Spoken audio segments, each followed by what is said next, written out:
E aí, Raí Monteiro, aí eu quero trazer um vídeo aqui para vocês, né, para vocês conferirem, porque esse vídeo é um vídeo importante.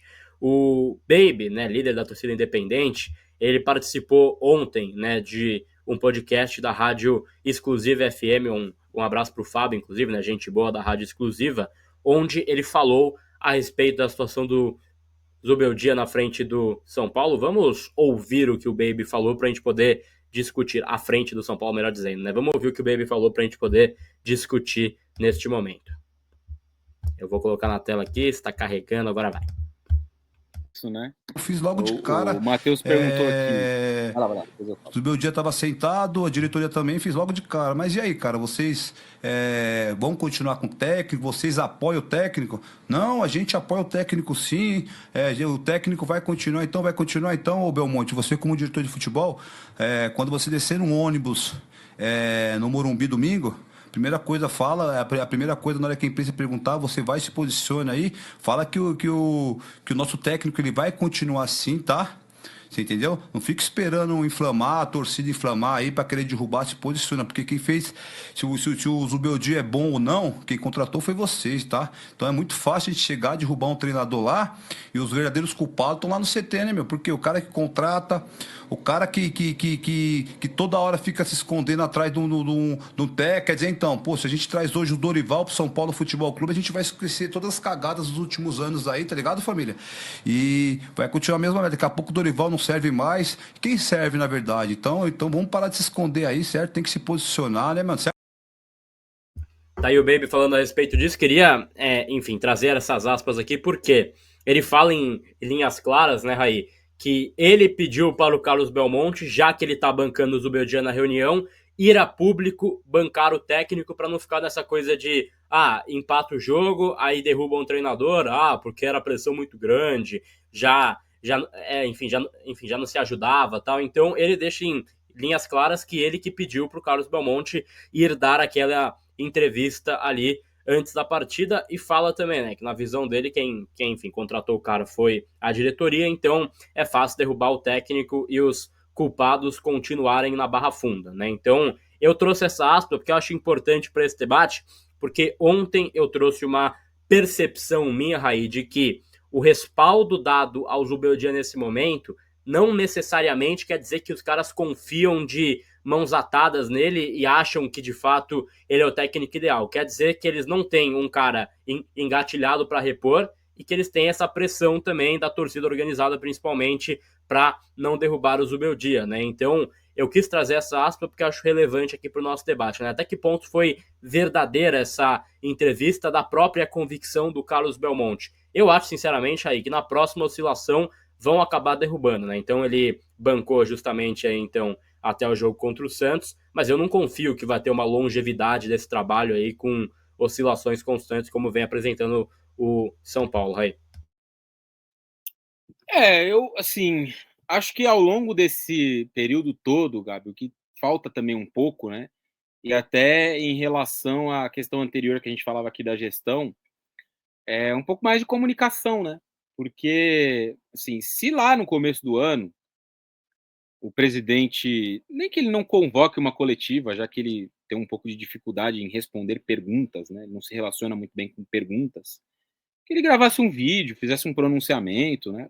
Falando, o nosso ano é assim, assim, assim, estamos tentando passar por uma reformulação, a dívida é tanto, como ele fez, né, uma publicação aí nessa semana que passou. E agora a gente vai fazer uma contenção de gastos, sairão alguns jogadores, chegarão menos jogadores, por aquele motivo. Hoje nossa folha salarial é tanto, vai baixar para tanto, não vamos fazer grandes investimentos, vai ser um ano de pretensões modestas, né? A gente vai tentar fazer o que for possível na Libertadores para avançar, de forma bastante competitiva, na Copa do Brasil a mesma coisa, e no Campeonato Brasileiro a gente vai tentar fazer um campeonato sólido, competitivo ali, para, enfim, dependendo do que acontecer, brigar por uma vaga em uma Copa Continental. Fazendo ali um discurso bem realista, né? Só que não foi isso que a gente viu, enfim, essa declaração, ela não aconteceu até hoje, né? Até hoje nada aconteceu, né, nesse sentido, assim. E aí a gente vê que aquele discurso no domingo, né, aquela fala do Belmonte pro Edu Afonso, ela não foi motivada por ele, né? Ou pela direção. Ela foi motivada por uma pressão externa. Então, assim, é muito ruim isso, né? Muito ruim, não estou dizendo que é ruim a pressão, nem o fato dele ter falado. Mas o fato de, assim, demorar muito para vir a público, para dar um esclarecimento, para bancar o treinador que seja, né? Acabar com toda e qualquer especulação. Ó, ele é nosso técnico, ele vai permanecer até o fim do ano. Ele tem contrato, ele vai ficar e ele vai executar o trabalho dele, nós confiamos no trabalho, achamos que o trabalho é bem desenvolvido e beleza, cara. Demonstrar ali alguma convicção, né?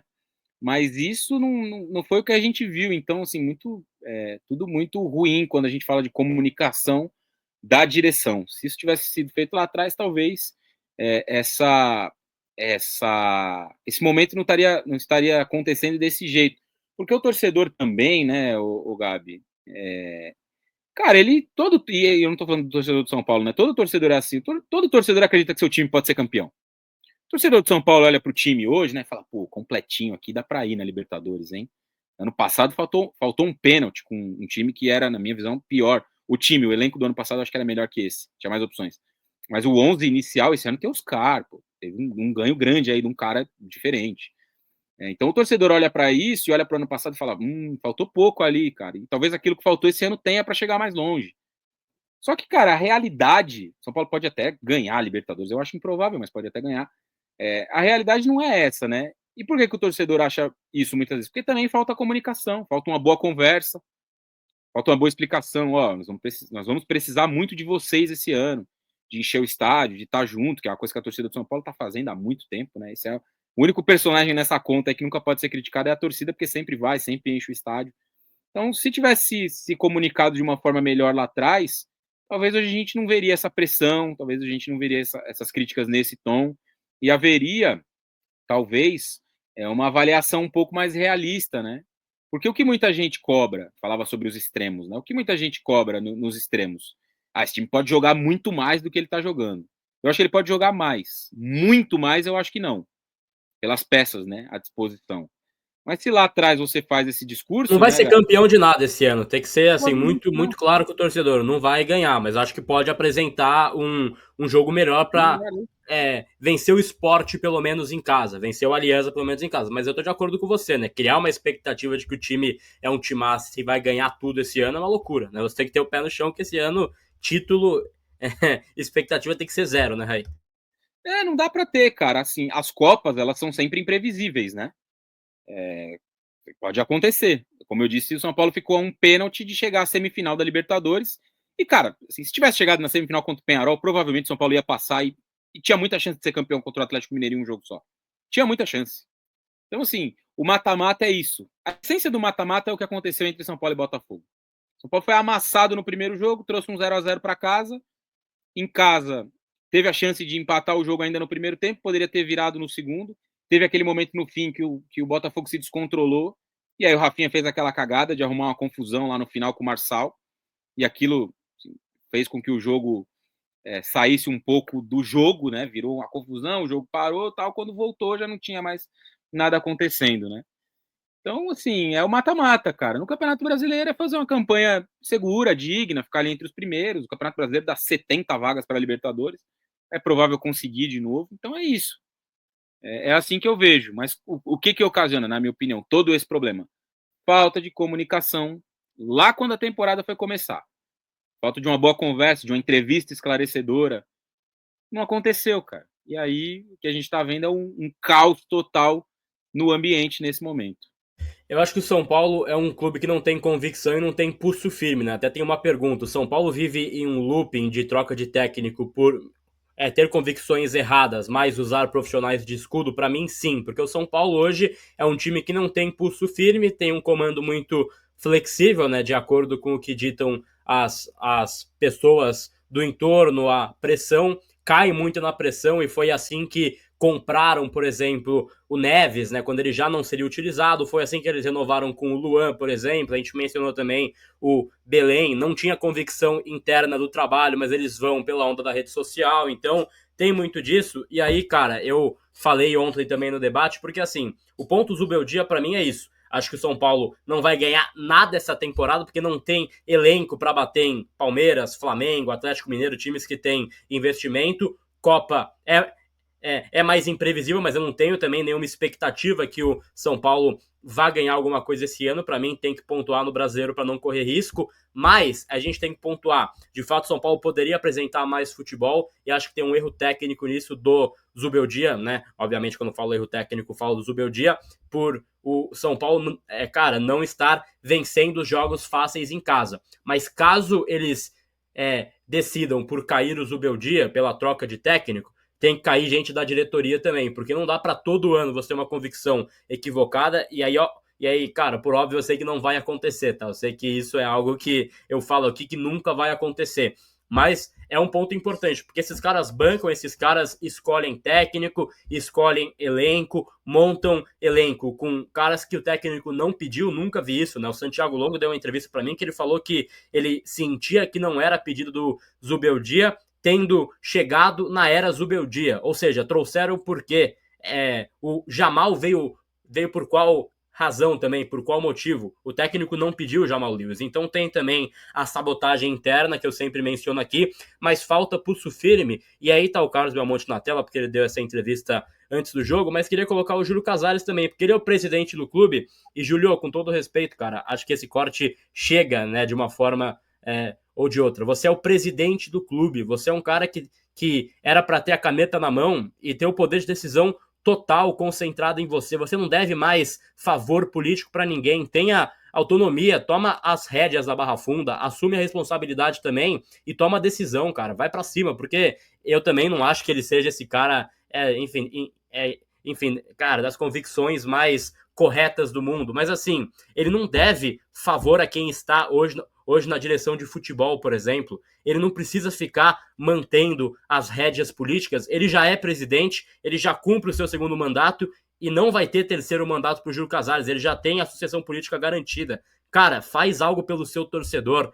pelo São Paulo em si. Não fica à mercê de favor político, como você fez na última gestão, que aí até você entende o último mandato, você entende que o cara tem um jogo político a cumprir, porque ele tem que cumprir mais um mandato, mas, cara, vá a público, fale, dê uma entrevista, esclareça, jogue limpo com o seu torcedor, né? Faça algo transparente com a sua torcida para que o torcedor volte a confiar em você, porque o próximo presidente, para mim, tá claro quem vai ser, a sucessão política tá clara para mim dentro do São Paulo. E, cara, falta muito essa comunicação, como mencionou o Raí, né? Esse looping que é feito, a gente fala de técnica, a gente pode falar de elenco, mas é muito importante você falar da diretoria, porque a gente fala bastante aqui, é que, pô, isso não chega, né? Até eu fiquei puto via Instagram, até passei um pouco do tom com algumas pessoas via direct, porque tem muita mensagem tonta, né, que chega pra gente, mas eu, assim, né, o cara, enfim, enviar mensagem falando que eu sou merda, que acha meu trabalho ruim, eu entendo, eu aceito e, ok, bloqueio cara, não debato, toco a vida, mas assim, quando eu leio que, você passa pano pra diretoria, cara, a gente fez pelo menos 8 programas em um mês, né, que foi o mês de fevereiro, explicando dívida, trazendo visão de oposição, explicando conselho, batendo no conselho, tive ameaça de processo de conselheiro quando eu falei também. Então, assim, cara, com todo respeito, acho que tem que ser justo, tem que ser uma pessoa assim que você tenha transparência e tenha honestidade na crítica. Falar que a gente não bate na diretoria, que a gente não fala da gestão, é uma loucura também. A gente tá falando do técnico porque é o assunto do momento, a gente está falando aqui do treinador, a gente acha que tem erros aqui no nosso trabalho também, da comissão técnica, mas o ponto central para mim é diretoria e ponto final, né? Não é o Zubeldia não o Chacon usou uma expressão boa ontem, né? Ele não candidatou na vaga do LinkedIn, né, Raí? Ele não chegou lá, vaga estava aberta, mandou currículo e foi contratado porque ele quis. Ele não pediu para ser contratado, ele não pediu para ter essa bomba na mão. Por óbvio, ele tá ganhando salário, tá sendo, enfim, bem remunerado, né? E tem essa responsabilidade assumida que ele topou. Mas assim, cara, criticar apenas técnico, pra mim, também tem um lado covarde. As pessoas esquecem, às vezes, ou esquecem, ou tem outras coisas por trás, né? De falar da diretoria, que pra mim é o principal ponto negativo do São Paulo. Não à toa, 1 bilhão de dívida, né? Um negócio impressionante. Mas esse looping, essa coisa da troca de técnico, para mim é algo recorrente, né? Porque em abril de 23, a gente estava falando aqui do próprio Ceni, Dorival, né? Então, o Ceni cai, vem Dorival, ele é campeão, depois ele sai para, enfim, seleção brasileira. Abril de 24 era o Carpini, a gente discutia, né, ele, enfim, a sua sequência, ele foi demitido. Em 25, a gente fala do Zubeldia, e ninguém fala da diretoria, né, Raí? Então vai sempre, passam profissionais, passam técnicos. Então, eles gostam de usar profissionais de escudo, então é esse looping eterno que vive o São Paulo, Raí. Pois é, estamos falando aqui, né, das questões diretivas. Fiz uma análise aqui bem ampla do que eu acho do trabalho do Zubeldia, colocando várias coisas em perspectiva e todo o contexto, né? E tem esse problema que é maior, né? É maior. Hoje eu estava na hora do almoço com o Mauro, né? A gente estava fazendo bate-pronto aqui no outro CNPJ, e ele falou isso, né? Ele foi perguntado sobre essa questão do Zubeldia. A gente estava ali num momento do debate, no momento do programa debatendo isso.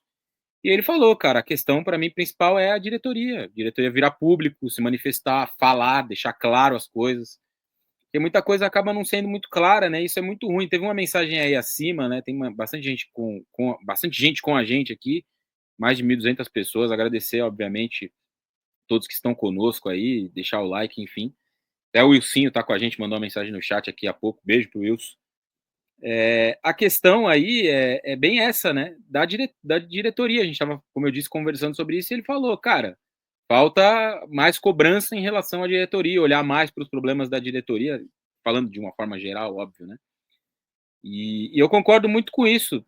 Tanto que a gente não e mostramos aí há pouco, né, uma sonora, e é bem nessa linha, cara, porque beleza, pode ser que troque o treinador, melhore um pouco, piore um pouco, mas assim, e os problemas a fundo do clube? E os problemas estruturais do clube? Eles serão resolvidos? Não serão, cara, e não tem uma perspectiva assim, né? Eu acho que esse é o ponto principal. Temporada a temporada a gente tem visto a questão do déficit só aumentar, né? O ano a ano, a dívida aumentando ano a ano. Então, assim, esse é o problema. Eu tava falando da mensagem, lembrei agora, eu tava aqui divagando porque eu tava lembrando da mensagem. Que um cara falou aqui, né, acima, um amigo aqui tá nos acompanhando. Mas o clube já não contratou ninguém, saiu muita gente e tal nessa janela. Isso já não é um recado claro que as finanças não estão boas? É um recado. Só que falar, chegar e convocar uma entrevista ou fazer um pronunciamento é mais claro do que deixar nas entrelinhas pelos movimentos feitos. Esse é o ponto. O torcedor não sabe que um time que sai 17, 18 jogadores e contrata 4 tem problemas financeiros.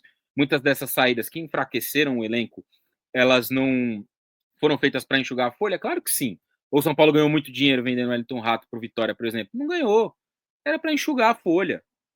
Outros movimentos também eram para enxugar a folha. Só que quando você se pronuncia, quando você convoca uma entrevista ou faz só um pronunciamento, já que responder perguntas não é muito forte, você deixa isso mais claro, cara. O cara vai ouvir ali o presidente do clube falando, esse ano é um ano complicado, gente. A gente está com uma questão financeira difícil, déficit alto, a gente vai dar uma apertada nos cintos aqui. Então, assim, pode ser que esse ano a gente não ganhe nada, pode ser que no próximo ano a gente não ganhe nada, mas tudo isso está sendo feito para que mais adiante o clube possa ter uma capacidade de investimento. Vocês estão vendo aí hoje o Palmeiras contratando o Paulinho, contratando o Vitor Roque. Não é porque alguém caiu do céu e abençoou. Porque teve ali um trabalho feito, começou lá atrás com o Paulo Nobre, teve a gestão do Gagliotti que foi excelente. Claro que tem um aporte ali da Crefisa, da Leila e tal, mas não é só isso, gente. Não resumam o sucesso do Palmeiras só ao aporte que a Leila fez como patrocinadora ou que ela tenha feito de doação que ela recebeu de volta. Os jogadores que ela doou para o Palmeiras, Lucas Barrios, por exemplo, ela recebeu de volta o dinheiro desses jogadores. Naquele momento foi ali um empréstimo, uma doação, mas depois esse dinheiro voltou para o bolso dela. Tanto que é só procurar na internet aí que tem. Palmeiras quita tanto com a Crefisa, com a Leila e tal.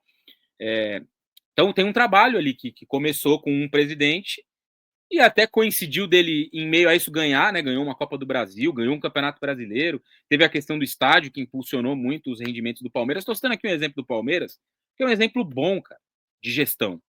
Um exemplo de um clube organizado, que hoje arrecada uma baita de uma grana, não tem passivo com ninguém. O Palmeiras não deve dinheiro para ninguém hoje.